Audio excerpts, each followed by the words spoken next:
Hello everybody and welcome back to Europa, where we are currently thinking about colonizing here. The main problem is finances, right? Our corruption is currently growing, which is a bit problematic, and we need to deal with this looming disaster. So, Pleithanist Assemblies is giving us half a point, and we have not granted a state-privileged Church Inquisition, which is granting another half point. Now, we don't appear to actually have a privilege for that, so I'm guessing that's going to become available a little later on. We don't have a decision for the, what was that called? We don't have a decision for Pleithanist Assemblies either, so that might be something that is available in the Religion tab. There's currently no icon commissioned. Okay. This we need to reform the clergy for, so we don't have access to that. The Patriarch Authority is currently low. Understood. And it is currently dropping by 1.5. Understood. So that's fine. Then we could expand out here via a colonist, and I'd very much like to do that. But that's expensive. The main problem with that, of course, is the fact that we have this administrative burden. So I think we should just stay put for now and build up the admin power that we need to continue to expand our bureaucracy. To that end, we should also be focusing admin power. And there we go. So that'll be fine. We're now getting 2 additional admin power per month, and we're going to expand our bureaucracy here. This is dropping by 0.2 per month, so that's excellent. So we can now expand our bureaucracy, which we will do. That brings us down to having a colony cost modifier of plus 20%. So that's getting a lot better on the colony cost modifier, but our finances are still kind of awkward. We'll lose some dip power. I don't mind that. That looks okay. So we need to get our administration reformed, right? No doubt about that. We absolutely need to get our administration reformed. These guys are losing power. They're losing some influence here. And the question is, how can we do anything about this? Because I don't really see a way to change this. Not at this time, anyway. We could raise an emergency tax. I don't think that's a good idea. I don't think there's any reason whatsoever to do that. So I want to expand our bureaucracy again. We've almost got the admin power. There we go. So we'll drop that down. We're now down to an admin burden of 13.7. We need to get this down below 5. And that's it. That's all we need to do is get it below 5. Beyond that, we don't really care. But completing it removes the mechanic and gives 1 corruption for every 2 points of admin burden above 5. So how do we complete this? There should be an available option to do that.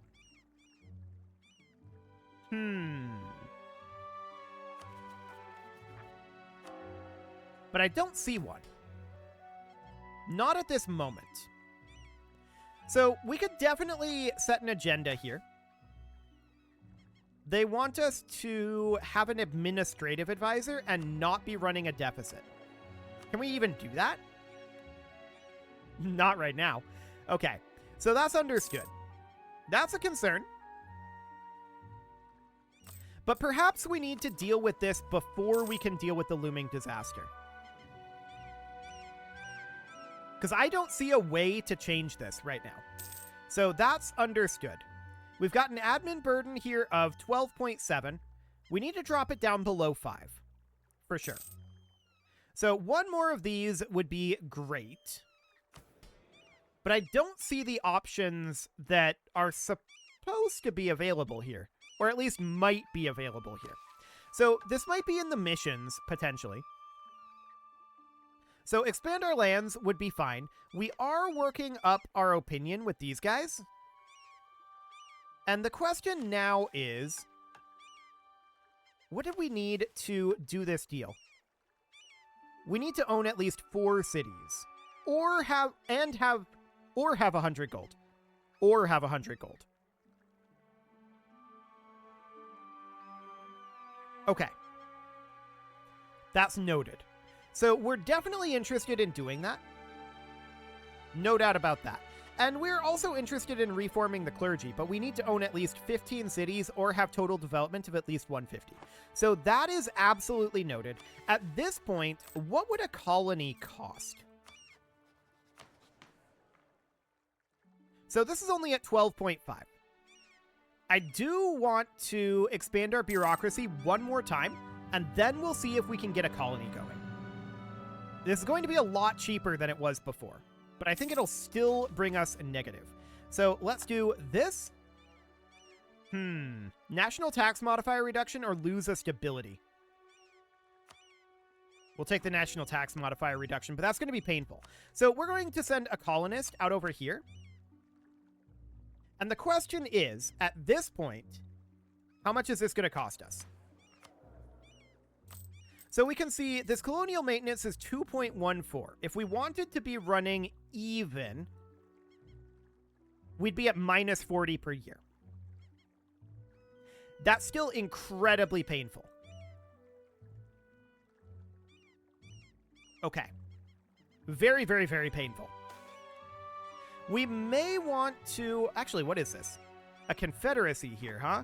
Constantinos XI sat idly as the local nobles continued to bicker amongst themselves. Did these families lack any sense of common decency? It was just past the break of dawn, and 3 chickens had already gone missing. Sighing, the Basilius silently wished for something, anything, to happen. The garrison must have heard his silent plea, as a soldier burst into the chamber, followed by a stumbling cherub of a man. The room fell silent as the Basilius shifted in his throne. He smiled. Finally, something to break the monotony of the day. My Basilius, the soldier shouted as the red-faced cherub behind him stuttered to a stop. This merchant brings interesting news from the frontier. Constantinos XI addressed the merchant with an inquisitive look on his face. Is this true, merchant? Yes, my lord. Barbaroi traders from the north speak of a man who has managed to unite the Haudenosaunee tribes. I imagine I butchered that. The Basilius hummed in thought. Most interesting indeed. A unified Barbaroi nation could prove to be a most valuable ally. Surely a swift response would prove our intentions pure. However, a strong local power could become a thorn in the foot of our people, a pain felt with every step taken. How should we deal with these people? So we could send an ambassador, or we could send notice to the surrounding tribes. Okay. This is not admin power, so we're going to send the ambassador. Let's see what happens. An inch to the left. The dagger cut into the Basilius's cloak, but it was thick enough to soften the blow, and the Basilius himself avoided actual injury. The would-be assassin was pushed away by the guards, who drew their swords and unbuckled their shields and advanced on the lone knife wielder. The man, desperate to accomplish his task, hurled his knife at the Basilius, but a quick-witted Latin knight thrust out his shield, and the knife bounced off the edge of the rim. If the man's aim had been an inch to the left, the knife would have buried itself in the Basilius's throat. Before his execution, the torturer extracted that the assailant was, we could say, a heathen, and we would get anti-Pleathenist paranoia. Okay. And that would give us a bunch more progress here. A religious fanatic. This would anger the Orthodox Christians. Or we could lose a stability and backtrack this by 24. That's what I'm going to do. Okay, so that backtracks us to be at 16% progress. That buys us time. That's important. So that's excellent. We're currently growing this at 335 per year. So this is going to be growing quite quickly, obviously. We're currently about 10% done with this colony. Money is going to be a problem, no doubt about that. But we need to get this finished. The sound of drums drift from the foothills, louder every day, closer. Drums of death or drums of peace. Death demands war, yet war demands peace. Barbaroi dance through the hills and march solemn in the streets. Whispers among the traders that the Haudenosaunee hordes have made common cause, and there is but one leader for the 5 nations, a first among kings, an emperor among the trees. The Haudenosaunee king declares himself humbly the great peacemaker. The Great Peacemaker's ambassador presents himself before the Roman court. He is a chimera of customs, wearing a Norseman beard, Roman silks, a curved oriental scabbard hangs empty at his waist. His face is painted for war. Some whispers declare that he comes to pronounce the supremacy of his woodland ruler. Others whisper that his face is painted for peace, and he searches for a way of reconciliation with the Roman crown. But he comes bearing neither war nor peace, but a chicken. From a velvet bag, the ambassador presents the court with a noble chicken of black and white mottled feathers. Is this a chicken of peace or a chicken of war? So we can say chicken of peace, chicken is chicken, or chicken of war. Hilarious. So chicken of peace would be, we would give them our full support for this prize gift. We would get an alliance with Onondaga and add them as a historical friend. Gain base legalism institution spread in all owned and subject provinces. That's a big deal. Actually, wait. No. It would be Renaissance that would be the big deal. Okay. Legalism institution spread. What is the current status of institutions? Out over here. So this is not institutional map mode. Let's see here. Institutions. Okay, so this is going to spread legalism to these. We already have it, but it's going to spread legalism to all of these that they have up here. That's a useful thing. That's actually quite good. But we have legalism embraced, so maybe we don't care about that much. This would also give us an alliance. Why should we play games with chickens? We'll give him some idle words and send him on his way. So this would also give us an alliance. This is just better than chicken is chicken, but chicken is funnier. I'm not gonna lie. And then we've got the chicken of war. So this is going to give us military power, ducats, and add them as a historical rival. We would get deceitful. I think we're going to say chicken of peace. This is the best option. This will advance their military technology by 1 level. So that's good to know. Eventually, we'll want to vassalize them and integrate them that way. But we're not quite in that position yet. So that's all of these guys up over here. Noted. Okay, so that is all fine for now. Of course, finances continue to be a concern, and I'm still very, very, very interested in getting this administrative burden gone. The question is, do we even need to expand our bureaucracy again? Because we're at 6.05 right now. We're going down by 0.15 per month, and that's reduced because of our... But this colony cost modifier is improving a lot, so that is fantastic. Roman Renaissance. Ah, okay. Since we landed in the Elysian fields we now call home, we've faced many hardships, leading us to desperately survey every piece of knowledge brought with us in search of solutions. This tendency has only increased with the rise of Gemistos Platon, who worked tirelessly to promote the works of Platon, Plotinos, Proclus, and other Neoplatonist writers. This altogether sparked a feverish revival, a renaissance, throughout the land. The writings of ancient Latin and Greek philosophers and scholars are being restored, inspiring new philosophers among the populace. New ideals for rulers, as well as those who are ruled, are quickly spreading throughout the land. This new Roman humanism focuses on one's transcendence to the afterlife with a perfect mind and body, which can only be attained with a rigorous education and physical training.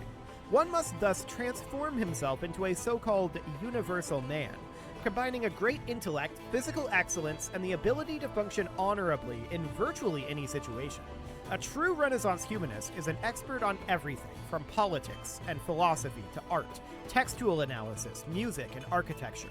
The Renaissance is now ready to reshape this new world to better fit classical ideals. If a man neglects education, he walks lame to the end of his life. So we gain base Renaissance spread in the capital and all provinces that have at least 10 development. So this province has 7 development. And we can't bring this up. So it's just going to be in our capital, but that is fine. And 1 of 4 of these events will occur. Okay, beautiful. So base Renaissance spread is great. Improvements in government technology. Ooh, I'd love to have some admin power. This is our top priority. Boom. Admin power. So we could boost up our stability. I'm not going to do that. Is this being reduced? Okay, no. This is not affected by negative stability. That's really, really, really good to know. So, in that case, we could expand bureaucracy, but we're at 5.6, and all we need to do is get it down below 5. So that seems fine. No major problem there. I don't think we need to expand this. So then the question becomes, what if we went for grabbing temples? Apparently a church costs administrative burden. Any building costs administrative burden. That's interesting. Half a point. Well, that's good to know. We can sell titles, and we probably should do this at this point. That's going to gain us 17 ducats. And that'll keep us afloat as we get this colony developed. So the colony is currently approximately a third done. We've got about 2 years left on that, so that's going to take some time. We're definitely struggling financially, but this is not surprising necessarily. In fact, we may want to raise an emergency tax here.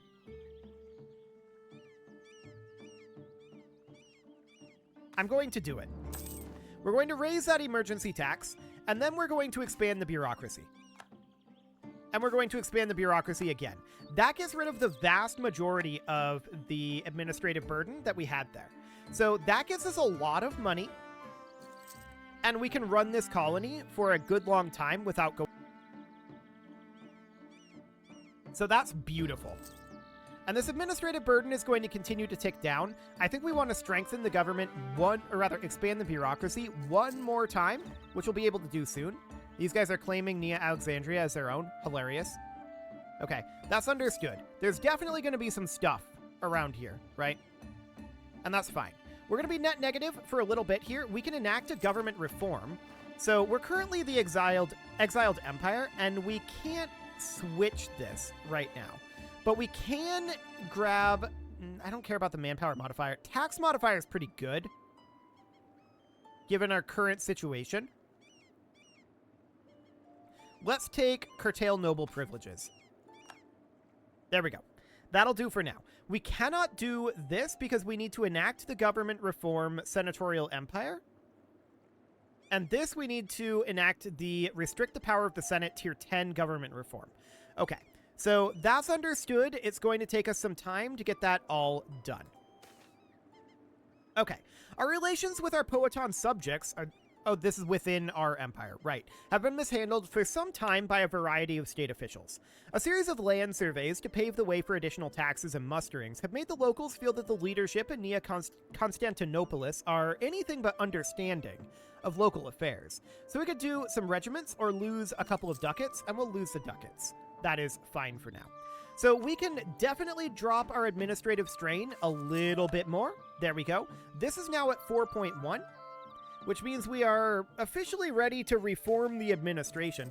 Our Greek fire reserves are running low. Our decision to bring the documents required to create our legendary Greek fire with us during our flight has proven a fruitful one.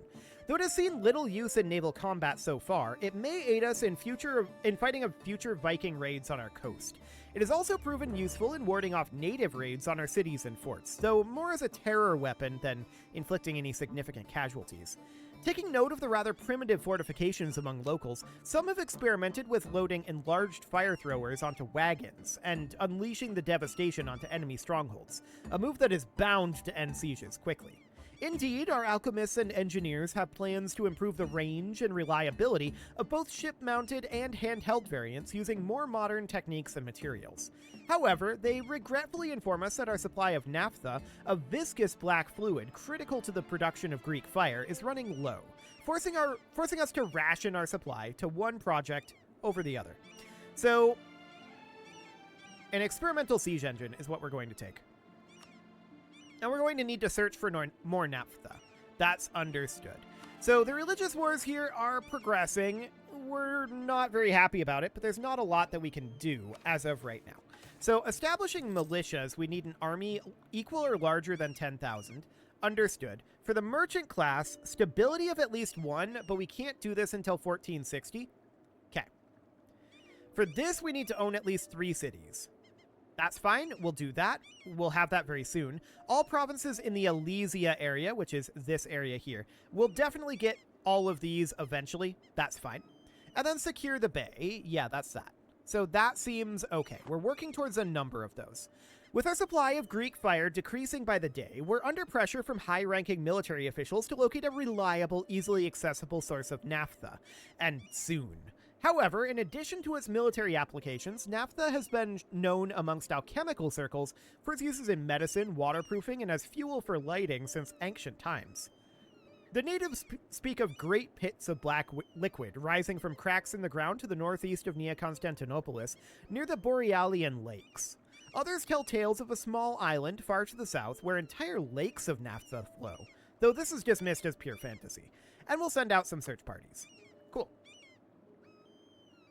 So that is all absolutely fine for now. How are we doing on this colony? The answer is it's progressing. It's nearly 3. So that looks great. We're making solid progress there. We've nearly tripled in size. Why is... Oh, this is Fog of War. I was... At first I thought this was like a... what's that called? The darkening at the edges of the screen. I forget the name. I thought it was one of those effects toggling on and off. But apparently not. Okay. Georgios Gemistos Plethon has been many things. A philosopher, a clergyman, a mathematician, a navigator, an apostate. But through it all, he had always been fiercely loyal to the Roman family and throne. His passing sent shockwaves throughout Romania and caught many of us off guard. Regardless of our own feelings towards the man, we are conscious of the tremendous loss. Nonetheless, we are confronted yet again by a difficult choice. In light of the circumstance, a state funeral, which should be the obvious choice, would be controversial, but would help us shape the narrative and hopefully begin to heal the divisions that threaten to tear the empire apart. On the other hand, there's an increasing pressure from the clergy to condemn the man and urge the followers of Christ to steel their faith against the teachings of the apostate. Alternatively, we could lend our ear to the much smaller delegation of self-proclaimed Plethonists who wish to perform their own burial ceremony, honoring the man as a distinguished thinker and statesman. Okay, so this would be Plethon's legacy, reducing our monthly admin power by 1, which would not be great, and would gain us an administrative burden. It would reduce the Elysian religious wars. My question is this. What was this called again? This was called Plethonist Assemblies. We need to get, or we need to have them to not have this be progressing. Okay. So this would be a revolt. It would also be monthly admin power -1, stability cost modifier -10, yearly patriarch authority +0.5, and administrative advisor cost -10%. Interesting. Okay, I think we'll have the state funeral. It's going to cost us some ducats, and it's going to gain an administrative burden. It'll anger the Orthodox Christians, but their overall attitude will remain cordial. So this will buy us more time. That sounds good. We can now invest in a mill tech, which we will definitely do. Wonderful. And do we want to expand our bureaucracy at all here? No, we do not. I want to spend this admin power on something else. So that'll be good. We have very little administrative strain at this time. So that looks great. And we'll just continue to work up over here for the time being. Now, this looming disaster, it's still a thing. We can't do anything about it just yet. We do have a national decision available. We can now deal with the Poeton. And that would be 100 ducats. The cost would be halved if we own at least 4 cities. So we may wait on that. Okay. What do we got up over here? I kind of want to fight these guys, to be honest. We don't have a CB, so we can build a spy network in their territory. Let's get going on that. I'd like to take this over. The Bay Area we made landfall in is ripe for colonization. The native barbarians are few in number and thus easily integrated, and there are strategic resources in the region needed to build an empire. Today, the newly appointed governor of one of these frontier colonies has sent the first shipment of taxes to New Constantinopolis. I can see it already. So we gain a core up over here. and that looks great. And a base tax and base manpower. Excellent.